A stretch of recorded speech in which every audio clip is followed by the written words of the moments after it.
All right, so I'm Denny from Intel. I'm going to talk to you guys about what we're doing for SELinux, specifically for HFI and how it works with psm2. And since I'm Intel, like you've seen so far, we've got our wonderful disclaimers. So what is SELinux? Now, it's not just, for me, SELinux has always just been something that I disable on the grub boot line right off the bat.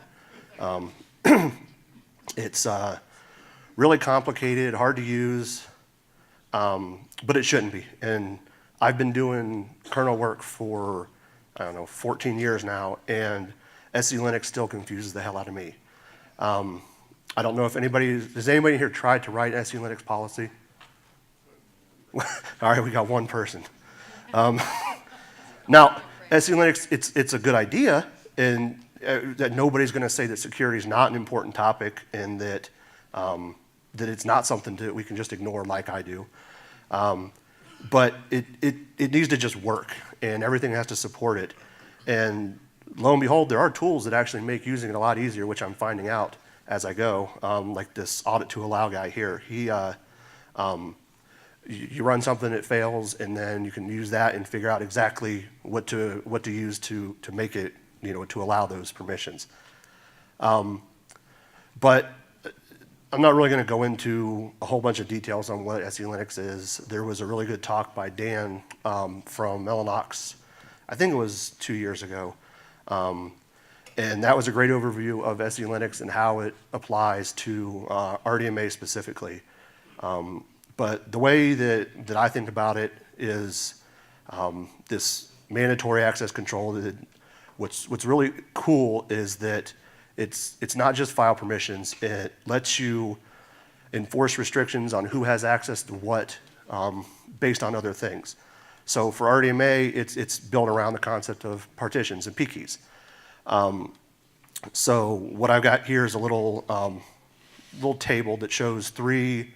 So you got three partitions. You got one for public, one for restricted, and one for super secret information. Now, just because root and is generally God mode, that doesn't mean he's still going to be able to access every partition. Likewise, you can have just regular users that can access things that root can't. And you can always have one user or users that has access to everything. So the point is that it's a layer on top of the file permissions. It was added to the kernel fairly recently, and I think Parav helped us out there. That was 4.13, and then there was some fixes in 4.15 as well. So it should work with anything that supports IB verbs out of the box. It's like I said, it's based on PKeys.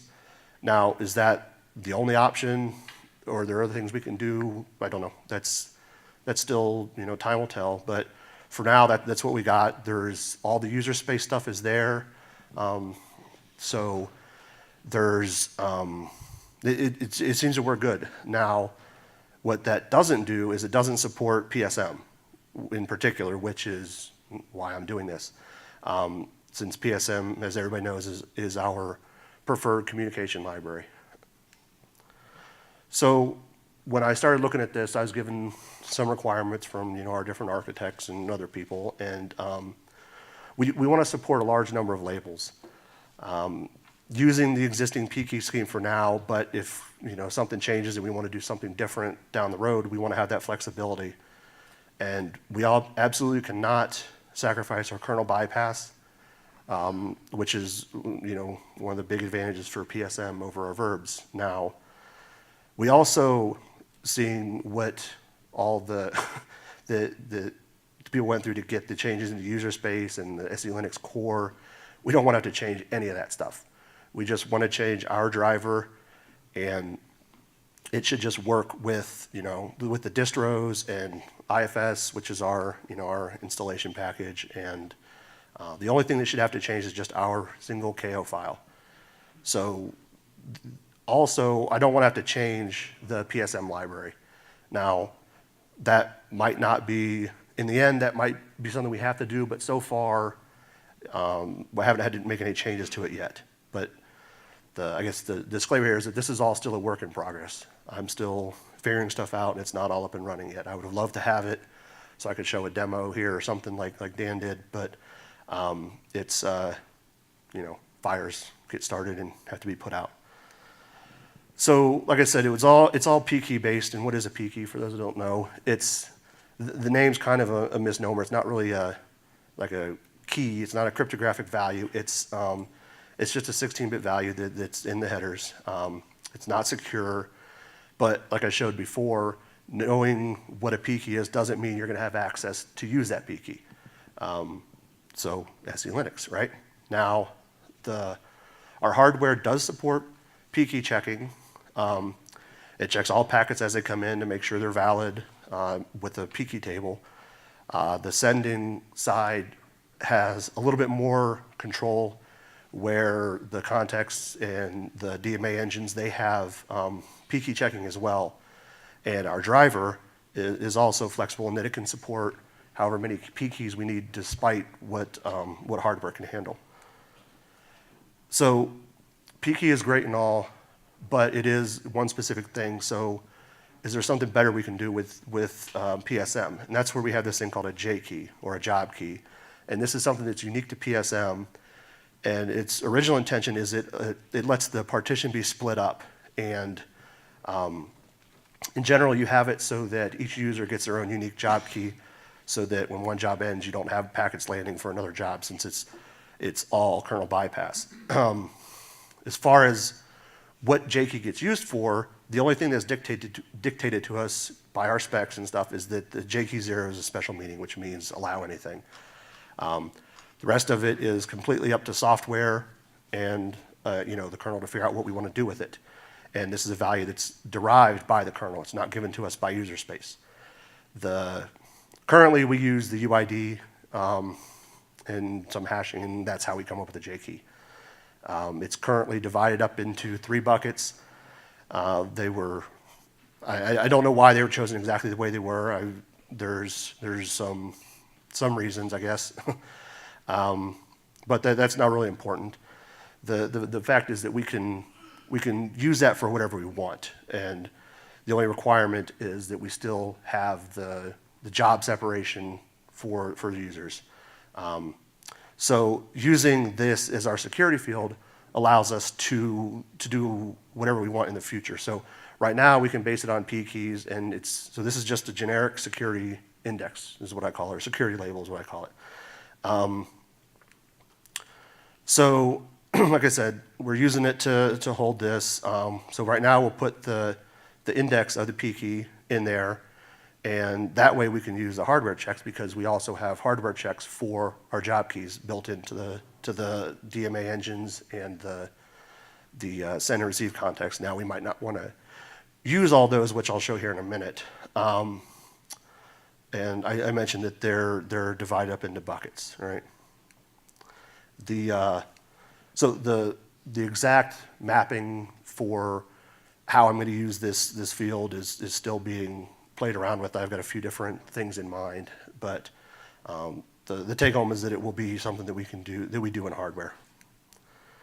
For PSM, there are 2 ways that it can send data. We've got PIO, the programmed IO, and SDMA, and these things they're different based on how the data gets into the card to get sent over the wire. Their hardware obviously does both.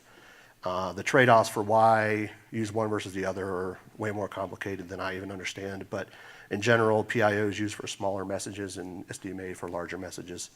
For PSM in particular, the PIO is our kernel bypass. SDMA will go through the kernel to set some things up. And that's where one of the complications comes in. So I don't know if you can remotely see what these things say. I don't make Visio diagrams very well. I usually just draw something on a piece of paper and take a picture and send to people. But the thing to take away from this is that PSM calls into the kernel to set up SDMA, and there's a finite number of SDMA engines that are shared by both verbs and PSM. So that means we really can't use the JKEY checking in hardware there. But even with verbs, there's multiple PKeys could be mapped to the same SDMA engine, because you could have multiple queue pairs, each queue pair in its own partition that is mapped to an SDMA engine. So we already have the hardware checks for PKey disabled there. And for PIO, it's still verbs goes through the kernel, and there's a PKey check there to make sure that the PKey is valid for the kernel, and we have to skip the hardware checks again. But for PSM, it's straight to the send context, and now we have more send context than we do SDMA engines, and the hardware checks for PKey and JKEY are done for PIO. So that's how we do the protection for the kernel bypass. And receiving when a packet lands, there's the parallel check of all of the PKeys in the PKey table that happens, and anything that doesn't fit, that's not part of any of the PKeys will get dropped, and verbs still has to do another PKey check to make sure that the PKey for that packet matches the PKey for the queue pair. For PSM, it's the kernel bypass. We have to use the hardware, so the JKEY and the PKey, they get checked there as well. Now, to add SDMA, to add SELinux support for SDMA, the PKey check verb doesn't change. We don't care. PSM still going to do the PKey check in software because we can. The additional thing here now is we're going to check the JKEY in software, and this will allow us to do the security hooks here to see if this request is allowed to use that particular security index, or whatever we want to call it in the end, which is ultimately the PKey. So the PKey is getting shoved into the JKEY, and we can't use the hardware just like before because this is shared with verbs. For PIO, nothing changes. We still do the hardware checks for PSM. Verb still keeps on swimming for PSM just like it did before, software based. For the receive side, we have to kill the hardware check that happens for the PKey table, and verbs is already doing checks for the PKeys anyway, so it's kind of redundant for verbs. For PSM, we're not going to be able to do that, but we've got the JKEY, so the JKEY validating that will ensure that it is a valid PKey. This came in, and we'll also be able to check the SELinux criteria on the way in based on that working. So like I said, this is currently under development. It's all work in progress. I'm tentatively targeting to get this in for 419, but that's subject to change. The good news is no changes to PSM, the IB core, or SELinux, that as far as I can tell so far. And that be it. Questions, concerns, complaints? All right, thank you.